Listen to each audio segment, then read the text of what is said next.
He had gone to the mall that afternoon only because he had promised his younger sister he would pick up a birthday gift.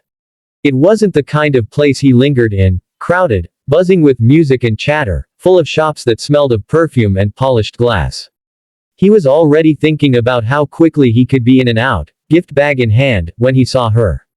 At first it was just a figure by the sliding glass doors, someone sitting cross-legged on the concrete, a small paper cup in front of her, people passing without looking down. He might have walked past too, but something in the angle of her face, the way she pushed a strand of hair behind her ear, tugged at him. He stopped mid-step, heart jolting. It was her. The girl who had once filled his days with warmth and who had left without a word, vanishing as though she had never existed. For a few seconds, he doubted himself. Time changes people, wears them down, reshapes them. Her cheeks were hollow, her eyes shadowed, her clothes loose and mismatched. But the curve of her mouth, even slack with weariness, was the same. The little scar near her eyebrow that he used to kiss when she was self-conscious about it, it was there. His chest tightened so hard he thought he might choke. He stood there too long, so long that she looked up, sensing his gaze. Her eyes met his, and for a flicker of a moment, recognition flared. Then something else took over, shame, maybe, or fear.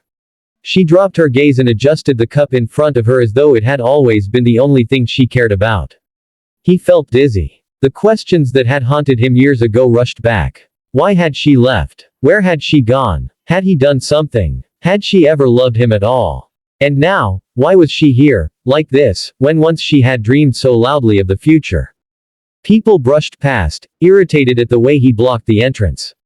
A mother tugged her child closer, a couple laughed as they walked inside, oblivious. He crouched down, ignoring the stares, until he was eye level with her. "It's you," he whispered, voice hoarse. She didn't answer. Her hand trembled where it gripped the cup.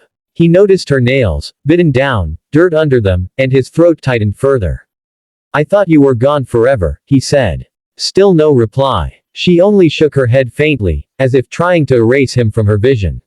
He remembered how her laughter once filled his small apartment, how she used to dance barefoot in the kitchen, her hair messy, her eyes alive. This was not the same girl, and yet it was. "Please," he said softly, "tell me what happened." She finally looked at him again, and he saw tears gathering though she fought them. Her lips parted but only a ragged breath came out. Then she whispered, "Don't.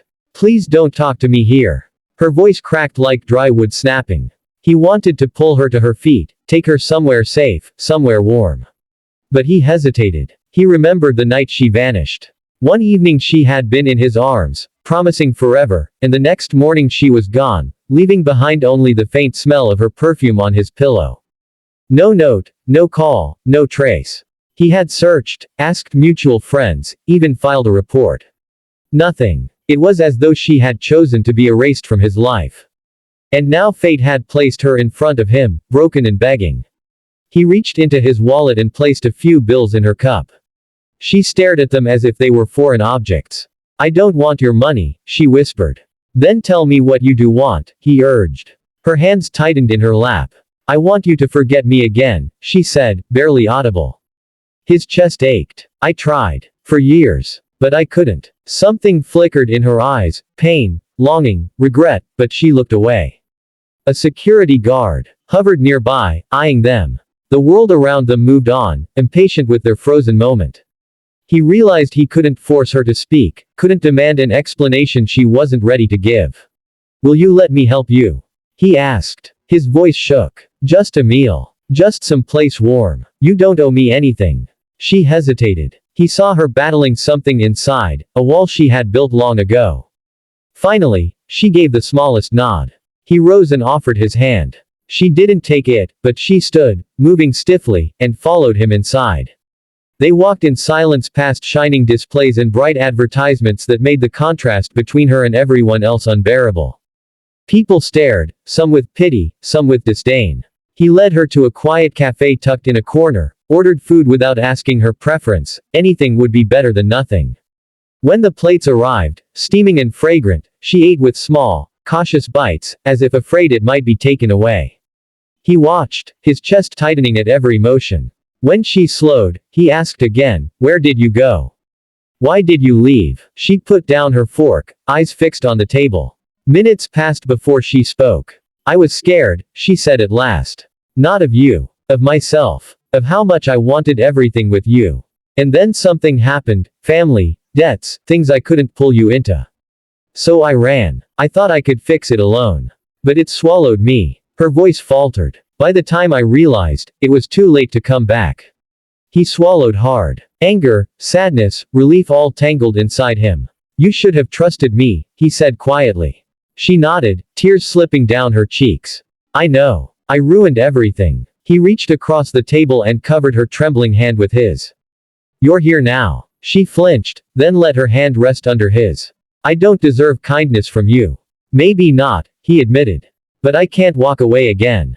They sat in silence, the noise of the cafe a dull hum around them. For the first time in years, the distance between them shrank. She was not the girl she had been, and he was not the boy who had loved her blindly. They were two broken people in a world that had moved on, yet fate had thrown them into the same moment once more. When they left the cafe, she didn't go back to her place by the mall doors.